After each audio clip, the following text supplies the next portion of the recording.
evening visitors. Welcome to the Australian War Memorial's last post ceremony. My name is Joanne Smedley, and joining us today from the Australian Army is Warrant Officer Class 2 Joanne Davey.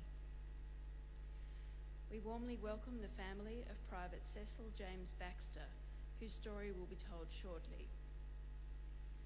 We welcome the veterans who have served, those that are still serving, and the families that support them. We acknowledge the members of RSL and Services Clubs Association, RSL Victoria, and RSL Queensland, who are watching the broadcast of this ceremony across Australia. During the ceremony, wreaths will be laid at the base of the Pool of Reflection by family, visitors to the memorial, and students on behalf of Christian College Geelong Senior Campus, Warren Ponds from Victoria. Please stand and join in the singing of the National Anthem.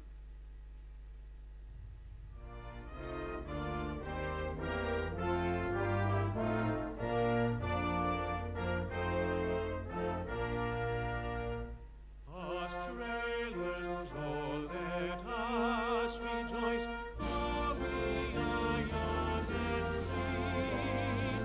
We've golden soil and wealth for toil, our home is earth by sea.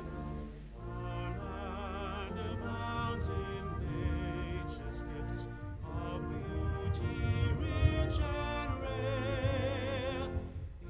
In history's page let every stage advance Australia fair. In joyful strains then let us sing, advance Australia fair.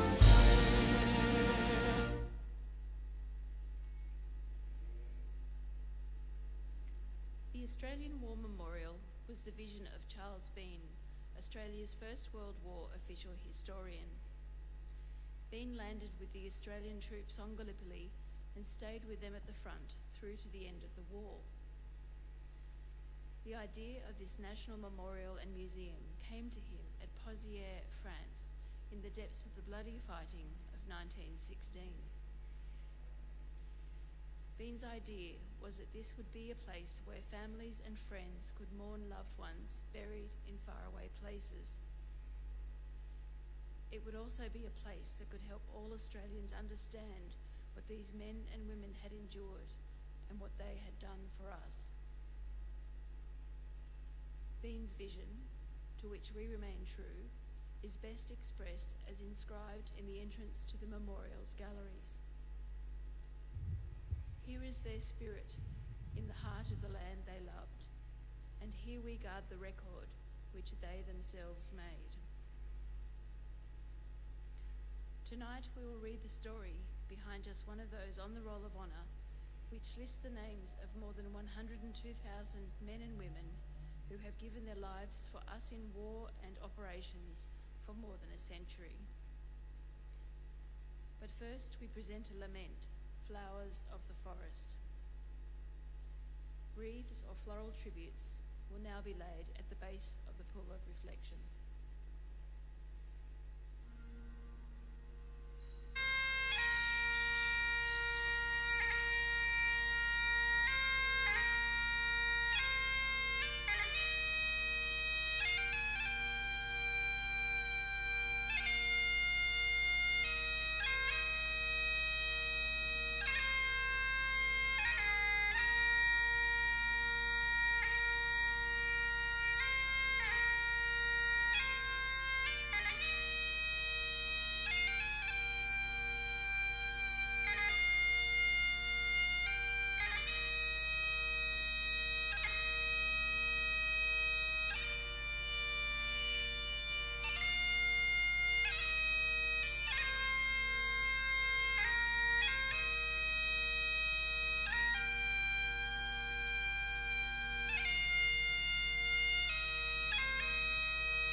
pay tribute to Private Cecil James Baxter. Cecil Baxter was born in 1897 to David and Frances Baxter of the Sydney suburb of Burwood. He attended the local school and went on to work as a general carrier in the district. A member of the local citizens' forces, by early 1916 he had spent 2 years serving with the 40th Battalion based in Burwood. Baxter enlisted in the Australian Imperial Force in February 1916. He underwent a period of training in Australia before leaving Sydney for active service overseas on board the troop ship Ceramic. He first travelled to Egypt, where he joined the 56th Battalion. 3 weeks later, he left Egypt on board the troop ship Hunt's End to fight on the Western Front in France. Within a week of entering the front line, Private Cecil Baxter took part in the Battle of Fromelles. At 6 p.m. on the 19th of July 1916, troops of the 5th Australian and 61st British Divisions attacked strongly defended German positions. Meeting heavy opposition, within 14 hours the attack had failed and the Australians were forced to withdraw. The 5th Australian Division had suffered more than 5,500 casualties. One of those wounded was Private Cecil Baxter. He was hit by artillery fire in the early hours of the 20th of July and was evacuated from the battlefield with one arm blown off and severe wounds in his torso. He suffered for 2 days but died of his wounds in the 1st Australian Casualty Clearing Station on the 22nd of July. Private Cecil Baxter was buried in the local cemetery at Istair, where he lies today under the words, "Greater love hath no man, he laid down his life for his friends." Cecil Baxter was 22 years old. His name is listed on the Roll of Honour on my right, among almost 62,000 Australians who died while serving in the First World War. His photograph is displayed today beside the pool of reflection. This is but one of the many stories of service and sacrifice told here at the Australian War Memorial. We now remember Private Cecil James Baxter, who gave his life for us and for our freedoms and in the hope of a better world.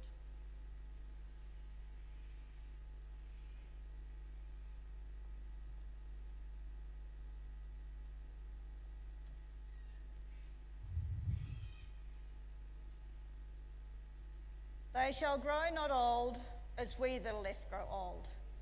Age shall not weary them, nor the years condemn. At the going down of the sun and in the morning we will remember them. We will remember them.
Lest we forget. Lest we forget.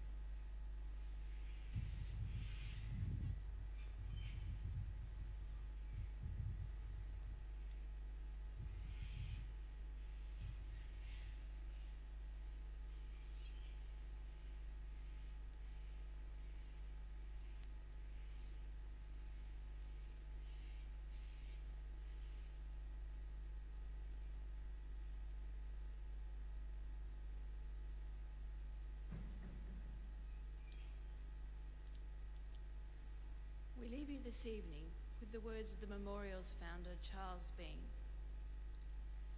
Many a man lying out there at Pozières or in the low scrub at Gallipoli, with his poor, tired senses barely working through the fever of his brain, has thought in his last moments, well, it's over. But in Australia, they will be proud of this. Ladies and gentlemen, that concludes the last post ceremony. Thank you for visiting the Australian War Memorial and good evening.